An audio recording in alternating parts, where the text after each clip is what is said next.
अमेरिकी राष्ट्रपति Donald Trump और रशिया के प्रेसिडेंट व्लादिमीर पुतिन की फोन पर बातचीत के कुछ घंटों बाद ही यूक्रेन ने रूस के स्ट्रेटेजिक बॉम्बर ठिकानों पर जबरदस्त हमला किया।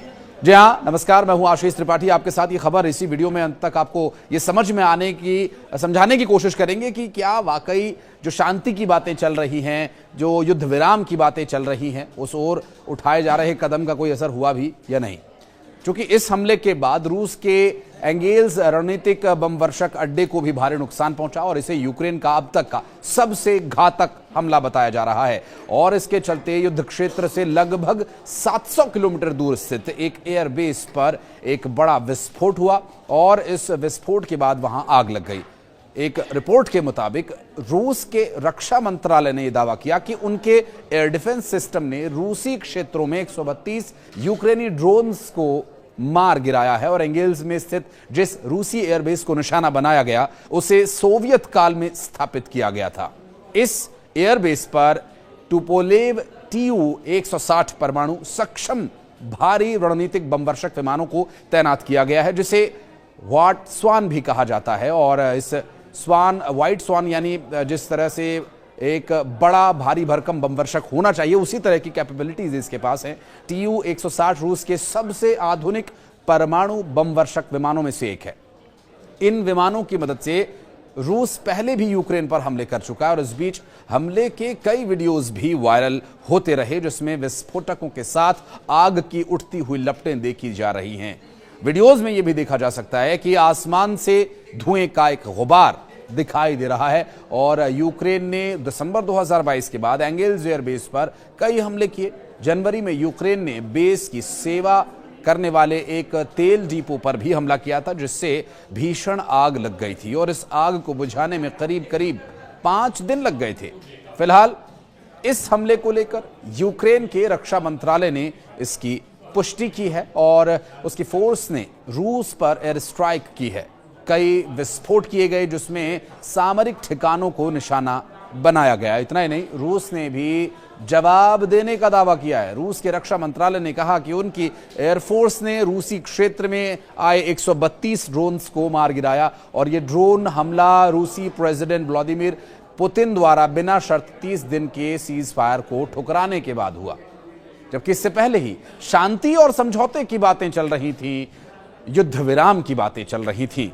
यूक्रेन के राष्ट्रपति व्लादिमीर जेलेंस्की ने कहा कि हम सशस्त्र बलों, नौसेना, नेशनल गार्ड्स, प्रादेशिक रक्षा बलों आदि में सेवाएं देते हुए स्वतंत्रता के लिए लड़ाई लड़ने वाले सैनिकों, सार्जेंट्स और अधिकारियों को वापस ला रहे हैं। यूक्रेनी नेता ने मंगलवार को कहा था कि सभी युद्धबंदियों को, पकड़े गए नागरिकों को रिहा करना शांति की दिशा में एक महत्वपूर्ण कदम होगा और इससे दोनों देशों के बीच विश्वास में बहाली करने में मदद मिलेगी। उन्होंने कई बार सभी कैदियों की अदला बदली की भी मांग की थी और इससे पहले यूक्रेन के प्रेसिडेंट व्लादिमीर जेलेंस्की ने सीज फायर को लेकर अमेरिका के प्रेसिडेंट डोनाल्ड ट्रंप से फोन पर बातचीत भी की। उन्होंने रूस पर युद्ध विराम प्रस्ताव को न मानने का भी आरोप लगाया था। जेलेंस्की ने आरोप लगाया कि ट्रंप और पुतिन की बातचीत के कुछ ही घंटों बाद यूक्रेन पर हमला हुआ, जिसमें बुनियादी ढांचों सहित अस्पताल को भी निशाना बनाया गया। और अमेरिकी प्रेसिडेंट डोनाल्ड ट्रंप ने सोशल मीडिया प्लेटफॉर्म ट्रुथ पर पोस्ट करके बताया कि जेलेंस्की से उनकी बात एक दिन पहले हुई और पुतिन के साथ हुई चर्चा पर यह बात आधारित थी, ताकि रूस और यूक्रेन दोनों को उनकी जरूरतों के अनुसार एक साथ एक टेबल पर लाया जा सके। और दोनों नेताओं ने करीब 1 घंटे तक फोन पर बातचीत की। ट्रंप ने कहा कि हम पूरी तरह से सही रास्ते पर हैं। अब अंदर की खबर यह है कि जेलेंस्की अब आगे की प्लानिंग में जुट गए हैं।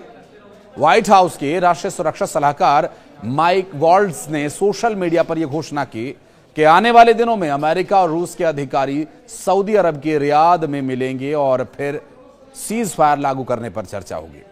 हालांकि उन्होंने यह भी कहा कि अभी तक यह स्पष्ट नहीं हो पाया है कि यूक्रेन के अधिकारी उस वार्ता में शामिल होंगे या नहीं। दरअसल एक एजेंसी की रिपोर्ट के मुताबिक जेलेंस्की ने यह जानना चाहा कि एक दिन पहले ट्रंप और पुतिन के बीच सीज फायर को लेकर आखिर क्या बातचीत हुई थी, जो उन्होंने यूक्रेन पर फिर से हमला कर दिया, जिससे वो आगे के प्लान बना सके।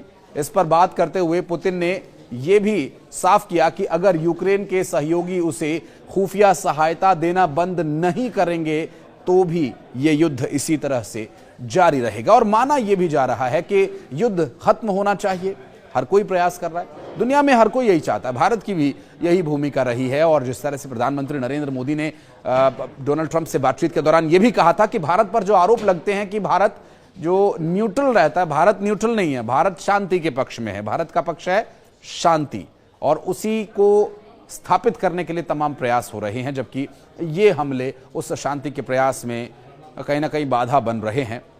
शांति कायम किया जाना ही एक प्रयास मात्र होना चाहिए। हालांकि इस परिस्थिति से निपटना या इससे बाहर निकलना कितना मुश्किल होगा, अब ये भी देखने का विषय होगा। इस युद्ध विराम की चर्चाओं के बीच एक बार फिर से दोनों तरफ से हो रहे हमलों को लेकर अगर आप कुछ कहना चाहते हैं तो कमेंट सेक्शन में आकर जरूर बताइएगा। वीडियो में कुछ और इन्फॉर्मेशन अगर आपको लगता है कि मिसिंग है, उस बारे में अगर कोई सलाह, कोई राय आप देना चाहें, कमेंट सेक्शन आपके लिए बाहें फैलाए खड़ा है। धन्यवाद।